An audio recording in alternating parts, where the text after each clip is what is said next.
is so foul, the water is so messed up, and so many people are ill and dying of cancer.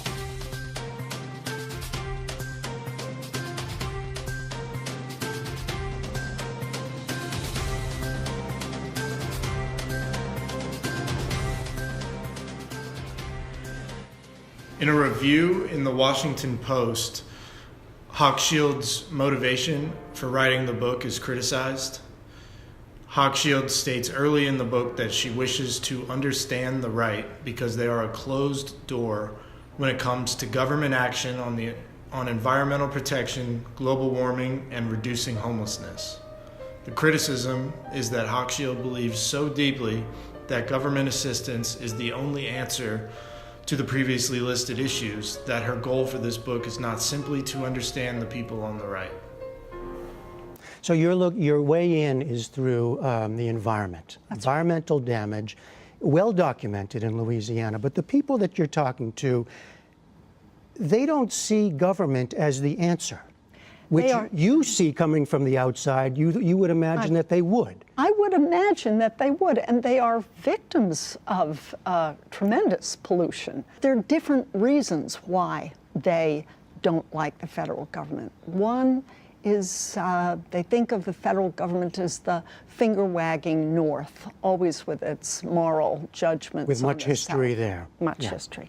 The second is they see the companies as the givers of jobs and gifts which the company can afford because the state is giving it $1.5 billion. So it's given to the Audubon Society and various things. So the company looks very generous, and the state doesn't really regulate the polluters. And so victims of the pollution blame the state. Well, instead, the Washington Post sees Hochschild as seeing the right as an obstacle she has to figure out. There's definitely some merit to this critique. It may have been her intent at the beginning to figure out the right so that she could bridge the gap and help them accept some types of government assistance. But throughout the course of this book, it appears that the idea is dropped as a result of the genuine relationship she forms with the various people she meets. Hochschild's main reason for writing this book is her desire to bridge the empathy gap that exists between liberals and conservatives in contemporary politics. There's a 2017 article by The Odyssey that explains how both the right and the left see the other in an adversarial way that forsakes the other's humanity. It says that liberals cast all Trump voters as racist, sexist, and homophobics, while conservatives see all liberals as snowflakes, entitled, and seeking special treatment. This relationship between liberals and conservatives keeps the U.S. from making progress on issues where there could be compromise. Hochschild's findings are supportive of Weberian ideas. First of all, that bureaucracy is an instrument of socialization. Secondly, pluralism is supported by her analysis. As a result of the interactions between industry, the state, and the people, people are made into part of a bigger system. For example, individuals in her analysis look to the fracking industry to provide well-paying jobs. They depend on oil and petroleum companies to create jobs. They suffer when the federal government regulates industries that create these jobs. Due to the framing of industries as job creators and the government as job takers, people in these communities are locked into an ideological battle over the role of government and become one small piece in a much larger interconnected system, showing the role of the iron cage and bureaucracy in the socialization of people. Pluralism, the offshoot of Weberian understanding of social structure, is supported by Hochschild's work. In her analysis of the political right in the United States, the main decision makers are interest groups, not organizations or elites.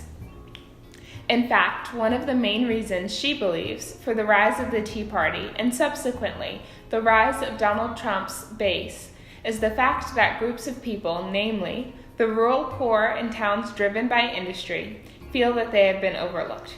Out of their frustration with the political system, they themselves have become powerful political actors. Proud to be wearing it, and proud of our president, finally someone who's standing up for the American people.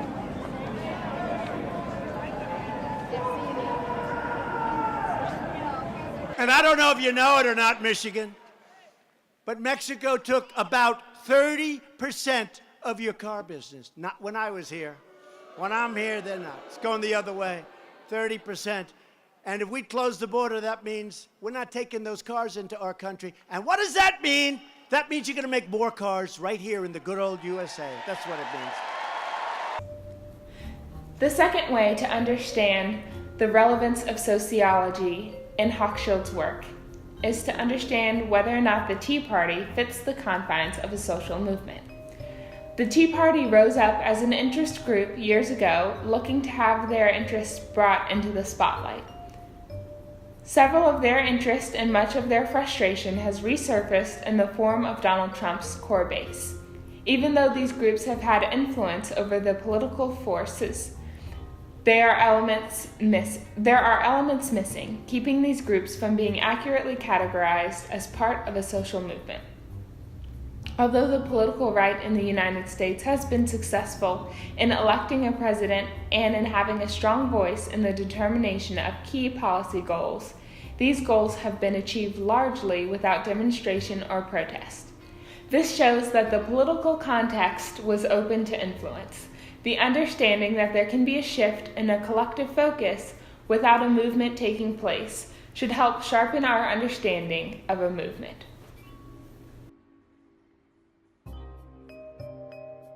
What does Donald Trump offer? What do they see in him? I felt as if I had studied for 4 years the kindling, and then when I went to see Donald Trump in his primary rally in New Orleans, I saw the match that lit the kindling. They see in him someone who recognizes their sense of loss and discouragement, and someone who's going to rescue them almost in a secular rapture.